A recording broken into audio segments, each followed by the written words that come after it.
Welcome to the very first episode of Local to Leader, a podcast brought to you by NIC Local. Today we're going to be going right back to basics, discussing what franchising actually is, why it's such a powerful route into business ownership, and why clean in particular has become one of the most accessible and scalable franchise sectors in the UK. Today I'm joined by Dave Paulson, a development manager at NIC Local, who brings over 20 years of experience in the industry. We're going to be talking all different things, so let's jump straight into it with Dave. Dave, what is franchising? Hi, Johnny. Franchising, at its heart, franchising offers an alternate route to self-employment. Technically, it's where a franchisor like ourselves licenses our IP, our knowledge, our know-how, our brand, our systems and processes to an individual to enable them, fully supported, to go out and grow a business. Franchising, it's great for franchisors and it's great for franchisees. It's your cliched win-win situation. Franchisors get to see expansion across the UK far more accelerated than if they were using their own capital to invest to open up managed offices. And for franchisees, it's a route into self-employment while still being supported and buying into the experience and know-how that the franchisor brings to the table. So you talk about the routes there. How would you describe it different from starting a business from scratch? When you start the business from scratch, first of all, you've got to create the concept, what it is you want to do, fine-tune your business model. You've got to create a brand. You've got to create a website. You've got to create routes to market. You've got to create the systems, the processes before you can even go out there and try and win your first client. With a franchise, all of that's delivered to you. It's almost, you can almost describe it as a business in a box where you're buying everything there so you can then just employ that and use that to go out and grow a business. Not saying it's easy. It still takes blood, sweat and tears to get it off the ground. It still takes effort. You're not buying a job, but you buy into the accelerated. So with a franchise, I like to think with a franchise, yes, there's an investment to make, but after the first year, you're probably where you'd be after 2 to 3 years if you were trying to do it yourself. So, yeah, I completely agree. So you talked about websites and brands and stuff like that. Yeah. Would you say they're the main benefits of what you're buying into? There are key benefits there because obviously a brand, especially if it's one that's proven and known, is a huge system, but also the support. It's not just the brand. It's not just the website. It's the support to go out there and grow the business. A franchisor, they're not just going to license their know-how and brand. They're also going to deliver support to you, which could be back office support, on invoicing, on credit control, or it could be on business development support or marketing support. You're not going alone. So would you say that a lot of it is about reducing risk? That's why people tend to come towards the franchising sector? Absolutely, John. I think you hit the nail on the head there. Franchising is seen as a safer route into self-employment. It's not guaranteed. No franchisor will ever say, we can guarantee you're going to be successful. But what they are going to say is, follow our systems. You've got a much greater chance of success. And that's backed up by stats. The stats show that franchising has a far, far, far lower, low single-digit failure rate compared to new startup businesses. So I've heard with the failure rate, success rate, I've heard a figure of 500% being thrown around. Is that accurate? 500% what? 500% in terms of more success rate than starting your own business by yourself. It is, yeah, that's it. It's the typical failure rate in franchising is less than 5%, which is a tiny, tiny number when you consider how many franchise units there are in the UK at the moment. And it's almost like that's a success rate in doing it yourself. More like 5% is the success rate rather than the failure rate. Right. So, okay, I'm much more knowledgeable now. So how important is it to have a proven model that you're buying into? It doesn't need to be proven to the extent they've got 20, 30, 40, 100 units operating, but you want to buy into something where the franchisor's got a proven business, they've established the business, they've run the business, they can demonstrate profit, and that they have expanded, they have piloted it elsewhere. So they can prove, they can replicate the model, that the business isn't successful because of them, it's successful because of the systems and the processes. So as long as it's been replicated, then absolutely. What I wouldn't buy into is something that's just a theory. Way back when, feels like in the olden days when I started out in franchising, I was in franchise consultancy, and the number of people that used to come up to us thinking, I've got this idea, I'm looking to franchise. No one's going to buy that because why would you buy that? So it's got to be proven. And also I'd look for something where, the demand is long-term and is proven. It's not something that's just a trend. You're looking for something where not only is that business a proven business, not only is it a proven to be able to replicate it, but you know that the demand for it's going to be there as well. What sort of people you typically find to explore franchising? all walks of life. It all depends on the franchise model itself.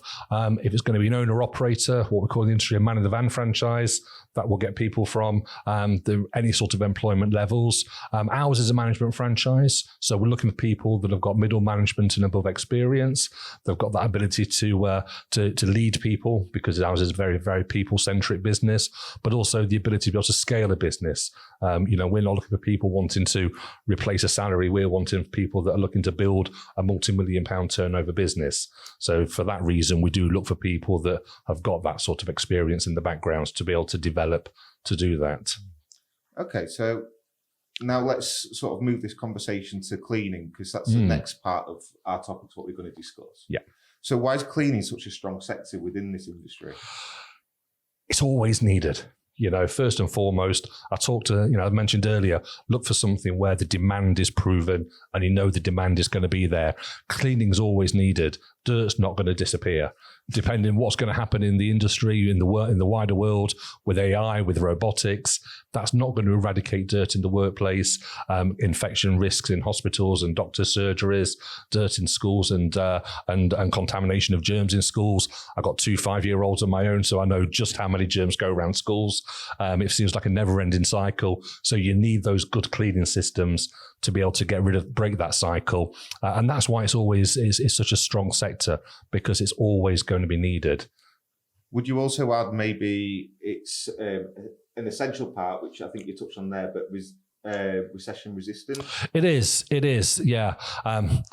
Colleague of mine, he always quotes that dirt doesn't take a day off on a Tuesday. It's always needed. So no matter what we're seeing is, yes, the economy is not in the greatest position. I think it's fair to say that the world's kind of a troubled place at the moment. I don't think that should be news to anybody, but we're not seeing any drop-off in demand. If anything, we're seeing an increase in demand as more and more people outsource the cleaning. It's an essential service. Our typical client base, yes, it's officers, and COVID itself highlighted just how important cleaning is for officers to create a hygienic workplace, which doesn't just make it look and feel nice, it reduces sickness. If we can keep things hygienically clean, it reduces the risk of sickness in the business, so it increases productivity. So absolutely, it's a necessity in the workplace. Doctor surgeries absolutely need cleaning. No matter what's going on in the economy, they still need cleaning. Schools, etc. So our target market, it's not affected by the economy, and it's not affected by seasons. It is an all-year-round business. And would you say it's an attractive first-time business for a lot of people, is cleaning, because it's got low overhead?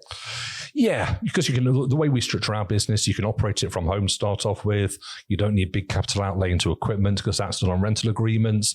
So it does keep the overheads light. So that is an attractive position. And of course, it can be cash flow positive quite quickly.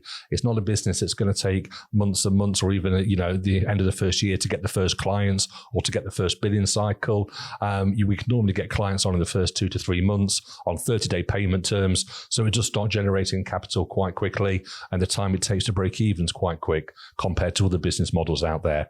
So yeah, that does de-risk it, and that does make it more attractive. We've got to do something, because cleaning itself isn't sexy. It isn't exciting. But the way we structure the business, and especially with it being a management franchise, where our franchisees aren't going out there doing cleaning, they're focused on strategy, growth, and managing people. That's what makes it exciting. And what sort of misconceptions do you find that people have about cleaning, certainly within the franchise sector? A lot of, several ones that are out there at the moment. People say, how hard is it going to be to get the contracts? The contracts are out there. As long as you look after your clients well, you've got great communication, great people skills. Winning the business isn't the difficult part. Other ones, staff recruitment. And yes, that can be a challenge at times, but in commercial cleaning, quite often when someone's winning a contract, it's because someone's lost the contract. And in those cases, it's rarely because of the actual cleaning standards. It's normally down to the account management or lack thereof. And in those cases, we can choopy the staff over, so the staff come with the contracts. So even if somebody wins a contract that's going to need 5 cleaners doing 4 hours a day every day, quite often those people are already in place and come across. And the other one is that you have to go out there with the mop and bucket yourself, start cleaning. And yes, okay, in the early months as you grow in the business, if somebody phones in sick, you might need to go out there and cover. So we're looking for people that are willing to roll the sleeves up to start off with in that business building process. But that's not the role long term. the role long term is much more exciting and interesting than that. So would you describe that as the reality versus expectation, where I think sometimes people may expect that they're going to be cleaning day to day, or they're going to be doing nothing and sat back and... Yes, yeah, that's it. Nobody wakes up in the morning thinking, I want to run a cleaning business. I think that's fair to say, or very few people do. So it's getting across to people that it's a management franchise. It's not a cleaning business, and talking to them about what the role of the franchise owner is, what the actual earnings potential is, what the scalability of the business is, because you're focusing on growth and business development and managing standards. But at the same time, it's not a business where you can sit on the beach and operate it remotely. It does take full-time work. It does take full-time commitment and drive to make it work. We give the systems and the tools, but it's up to the individuals to make it work.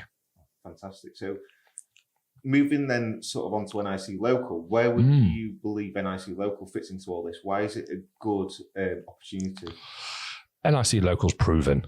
We've been franchising over 20 years. We've made the mistakes. We've learned from the mistakes.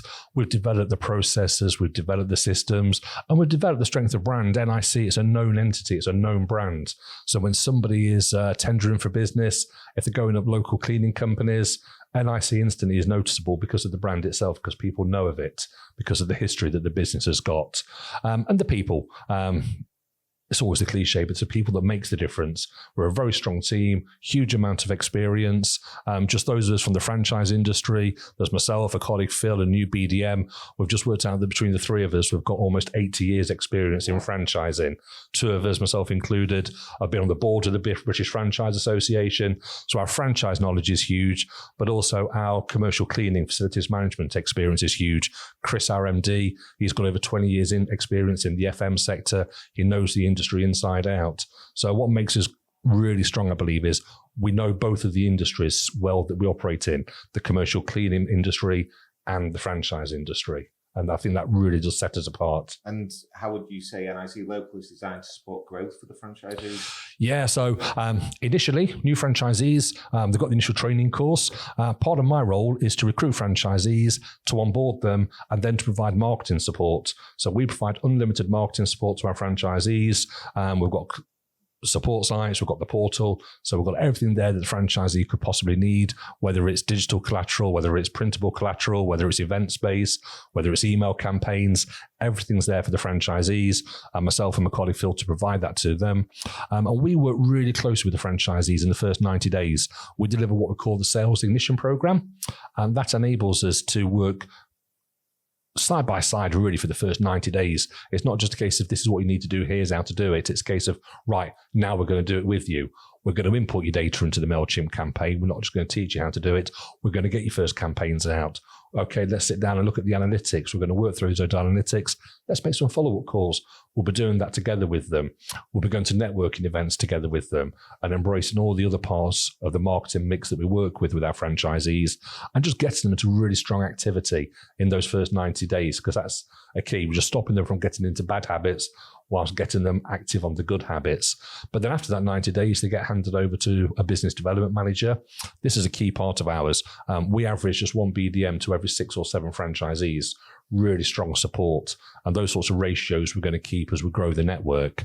And they're there to help franchisees for the lifetime of the franchise. So as long as they're a franchisee, any business development support, they're there for them, whether it's going to visit a site to quote, putting together a tender, or mobilising the contract from the operational point of view. It's a massive amount of support that the franchisees have. We don't charge extra for that. That's all included in the management service fees franchisees pay for us. So if they want a BDM to go out there to visit a site, great, we're there. Wow. So I presume that's exactly what sets NIC Local apart from the other cleaning franchise opportunities. Absolutely. Absolutely. That level of support and that level of in-the-field support. It's not remote. It's not desktop. It's not the end of the phone. It's out there in the field with them. And you touched on brand earlier and said NIC Local's a very popular brand. People know it immediately. What have you heard about the brand, though, in terms of, how good it is within the sector? Yeah, it's recognised as standing as very, very high quality in terms of standards. Strong reliability. We're a reliable business. We turn up, we deliver, we meet the client's expectations. We're known for delivering strong customer service, strong communications, and excellent levels of cleaning. We're not selling on price. We don't get involved in a race to a bottom when it comes to pricing, when it comes to client proposals. We're selling on actual service delivery and our reputation. Obviously, we're competitive, but we're not trying to be the cheapest in the marketplace. We're there as a very strong brand for quality. So what sort of person is NIC Local most suited for? Yeah, a people's person first and foremost. Our business, people are the most important thing in this business. It's a very labour-intensive sector, commercial cleaning. You're reliant on people, so you've got to enjoy working with people. You've got to be relatable to people, and it's all people from all walks of life. You've got to be being able to look after your cleaning staff, but also communicate with clients, communicate with other franchisees, communicate with your franchisor colleagues. So having those strong people skills, strong communication skills, they're the first things that we look for. The other thing is tenacity. Business development is a big part of the role, and not every day is perfect. You might put together a fantastic proposal, got on really well with the buying manager, and for some reason the contract goes elsewhere. It happens. You're not going to win every contract you go for. So it's having that tenacity to dust yourself down and move on to the next one. They're the key things we look for: positive attitude, tenacity, communication skills, and being a people's person.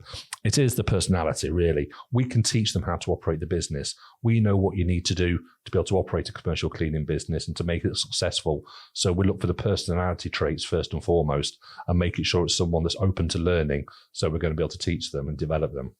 So would I need any experience if I was coming into this completely new? Would I need any previous cleaning experience? Not at all. Not at all. You don't need cleaning experience. We've got a training course that will give you the skills to be able to do that. But because the role of the franchisee isn't to be the cleaner, you don't need to be the best operative in the world. It's the other skills we look for. In fact, we'd rather not take people from the commercial cleaning background, because it's harder to teach them our way of doing things, our processes. If they've been in the industry 10 years, they come with their own ideas. Exactly. They picked up bad habits, which isn't right for us. So we'd rather take people from different backgrounds, whether it's from an engineering background, whether it's from a sales background. I think some of our most successful franchisees, we've got probation officers in the network. We've got people that were operations managers, people that ran nightclubs, but people that are just very strong people's people that are just willing out there to go out there and grow the business. So would you describe that as the mindset of just wanting to be out there? That's the sort of mindset that NIC. It is, yeah, because we're not looking for shrinking violets that want to sit behind the desk and wait for the phone to ring. We're looking for people that are going to be happy going out there, going to networking events, obviously fully supported by us, but people with that sort of personality. It's doesn't sound very scientific, but I always like to think I like to recruit people whose company I enjoy. And that's not just to give myself an easy life when I meet them at events, etc. It's because I thought, well, if I like you, then there's a good chance your clients are going to like you. Your staff are going to like you. Your colleagues are going to like you. So, it's trying to get a feel. And quite often through the recruitment process, you can spot very early on in the first calls as to whether this person's, can they hold a conversation with you in the first call, or is it yes, no answers and hard work? So, yeah, it's just trying to find that likable person that you think, yeah, this is somebody we can work with. Okay. Oh, well, fantastic. So I think I've only got a sort of one more question maybe to ask you, in terms of I've really now got to understand what NIC Local is, where it sits in the cleaning sector and where it also sits in the franchise sector. But sort of, if somebody's considering franchising for the first time, what advice would you give them? Look for something, that's going to give you the scalability you're looking for. Is it going to meet your aspirations? Because first and foremost, that's going to be an important thing. There's no point going for something because you love the look of it if it's not going to meet your aspirations. Find something that you can get excited about getting up for in the morning. It's the old cliche. If you love what you're doing, it'll never feel like work. So find something that you can get excited and motivated out, but do your due diligence. don't get carried away. It's very easy to go for an exhibition, look at a flash website and get excited, get carried away, but don't let that stop you from doing your due diligence. You want to look at just how successful the franchisor is, how successful the franchisees are. We'll call it looking at the unit economics of the franchise, see what the actual success rate of the franchisees are, how profitable they are, how developing they are. Look at what the long-term demand is for the business. We're seeing a lot now from people looking at our franchise because they're nervous about what AI is going to do to the job market in the future. Which is a big risk at the moment for a lot of people. And for some franchise brands, is AI going to take the business away? Is it going to take people's jobs away? So we are seeing people looking at the franchise that's going to be AI proof. We believe our business is. AI is never going to be able to replace building relationships with individuals like this. AI is never going to be able to go and clean a toilet or a set of stairs. So it's looking at what the future is for the business, what the future is for that industry. They're the things they should be looking at. But also look at the people involved. It's not just the business model. It's look at the leadership team, look at the support team, get a feel for what the staff turnover is in the business. Because with the franchise model, you build a long-term relationship. So you want to know that the support team that you're buying into, that they're going to be there for the long term. So don't get carried away. Don't get overexcited. Do your due diligence and approach it logically. But look at something you can get excited about where you can see the long-term growth and demand is. And what's the sort of biggest mistakes to avoid? What are the maybe sort of horror stories or stuff you cringe at when you hear? It's people getting carried away into buying into something that's clearly a trend. I've seen it so many times in franchising. I've been going to franchise exhibitions for 20 years, and the number of times you go and you think, okay, that's the latest trend, is it? I bet they're not going to be back here next year. And you see it, people, and often they're not, but they've got lovely exhibition stands, they've got lovely websites, it looks great, they're giving away samples. If it's in the food and beverage sector, people get carried away with something that's a trend. And they're the biggest mistakes. And then the horror stories as they then try and get out of the franchise because they're bought into it onto a 10-year agreement or a 5-year agreement, they're committed to it, and all of a sudden the demand dries up because the trend's moved elsewhere. That's always one of the biggest horror stories. So let's say people avoid the horror stories. Yeah. They want to go ahead with the franchise. They like the idea of the franchise concept. What do they do next? Go and visit the franchisor at the head office. Go and touch and feel, get a feel for what's there, understand what the support looks like, meet the people that are going to be supporting you. Don't just meet a franchisor at a coffee shop or in a hotel lobby. Go and actually visit the head office. Yes, it might be an investment in time to get there. Our head office is in Leeds, which are franchisees on the south coast. But for the serious people, they're going to come. Partly it's for you to show your commitment to the franchisor. So we take you seriously, but you're going to want to really see what the facilities are, see what the training looks like. Don't skip on the legals. Franchise agreement. There is a legal agreement involved with the franchising. Get it reviewed by a lawyer. Other mistakes I've seen is when they don't use one that understands franchising, and they'll charge them a lot of money for a 30-page report, which most franchisors won't respond to because it's clearly done by somebody that doesn't understand franchising. Yeah. So always look for a law firm that's accredited by the British Franchise Association, because then you know it's going to be done properly. And look at how you're going to finance it. Make sure that you're properly financed. When franchisees join, I've not seen it in our franchise, but I've seen it in the past where people have joined a franchise and not being properly capitalized. It puts too much pressure on them in the early years to actually develop it, to turn a profit. I've seen people that have invested in the franchise, and a week after joining, they go and lease a brand new Range Rover, which obviously puts a lot of pressure on the cash flow. So it's being sensible about things like that. Right. Well, fantastic. Thank you so much for your insight today, Dave. Thanks, Jonathan. And I've just got sort of a question to ask now, just before we close off here.